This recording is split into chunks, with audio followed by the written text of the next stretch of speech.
Bonjour à tous et bienvenue dans ce nouvel atelier JavaScript.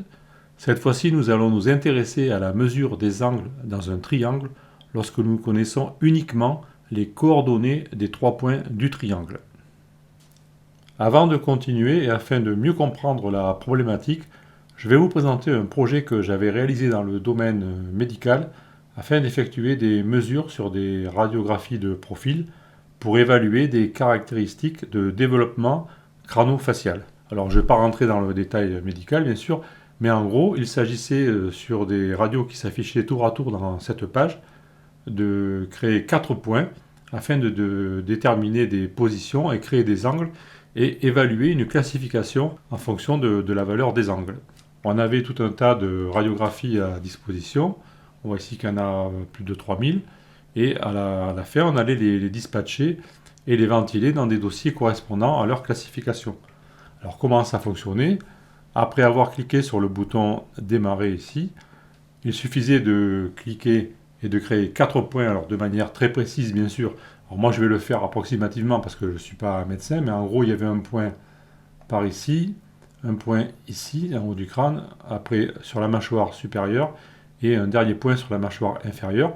Et dès que je vais avoir créé ce 4e point, comme ceci, on avait des droites qui étaient créées, des angles mesurés, et en fonction de la valeur de ces angles et de leur relation entre eux, on déterminait une classe ici parmi 7 possibilités.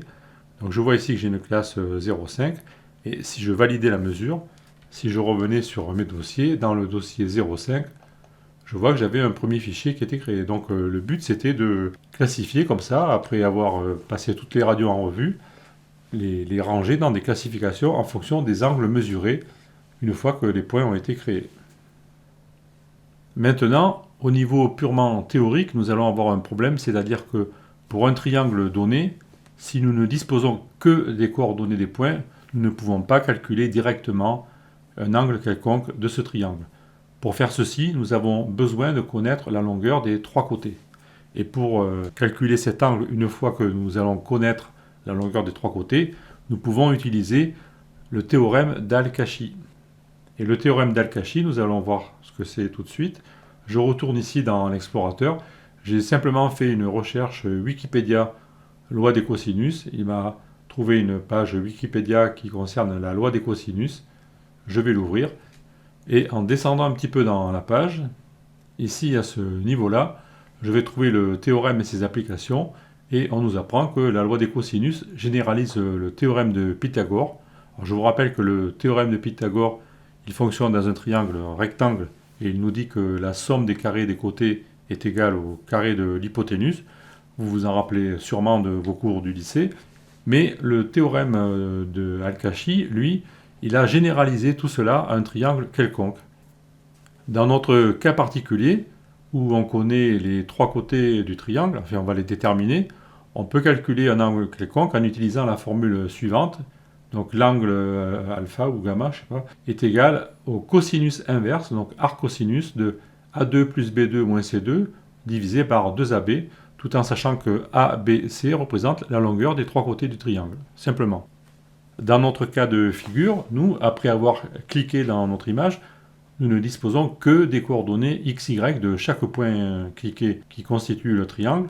Nous ne connaissons pas au départ la longueur de chaque côté, nous allons devoir les déduire. Alors pour cela, ça peut se faire simplement par extrapolation. Par exemple ici dans le cas de notre exemple de triangle ABC, pour le côté 1 ici, nous allons fabriquer artificiellement un point Z1 qui aura la coordonnée x du point A et la coordonnée y du point B. Donc ça, nous sommes capables de calculer ce point Z. Ensuite, une fois que nous aurons calculé ce point Z, nous allons déterminer la longueur du côté Z1B en soustrayant les coordonnées de chaque point. Ça, c'est tout à fait possible. Et nous déduirons aussi la longueur du côté AZ1 en faisant une différence de coordonnées. Nous aurons donc les 2 côtés du triangle rectangle, puisqu'ici nous avons forcément un triangle rectangle, puisque nous allons effectuer des projections, et par déduction, nous allons calculer le côté 1 avec la formule du triangle de Pythagore, donc Z1b au carré plus Z1a au carré sera égal à côté 1 au carré. Et ainsi nous aurons calculé la longueur du côté 1, nous allons reproduire l'opération pour chaque côté, Et une fois que nous aurons déterminé les longueurs des trois côtés, nous allons appliquer la formule d'Al-Kashi ici. L'angle alpha sera égal à la fonction arc cosinus, donc la fonction cosinus inverse, de côté 2 au carré, plus côté 1 au carré, moins côté 3 au carré, tout ça divisé par 2 fois côté 2, multiplié par côté 1. Et nous aurons l'angle en radian que nous allons convertir en degrés. Voilà ce que nous allons faire. Voici la maquette simple que nous allons donc réaliser dans cet atelier. Nous allons afficher une image ici dans un élément Canva. Et dès que nous allons cliquer sur le bouton démarrer ici, nous pourrons cliquer 3 fois dans l'image, 1, 2 et 3.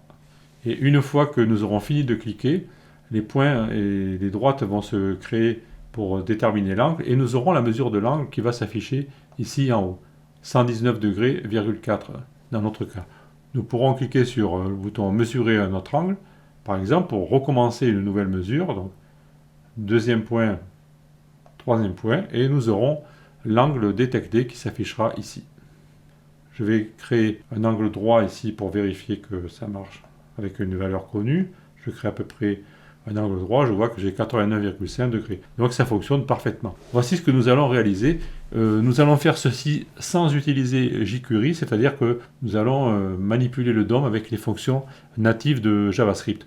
Par contre, on utilisera quand même Bootstrap pour se simplifier la vie au niveau du CSS. Mais au niveau du JavaScript, on va rester dans la tendance actuelle qui veut que petit à petit, jQuery va disparaître du paysage. Et donc, on va maintenant manipuler nos éléments HTML uniquement avec du JavaScript pur.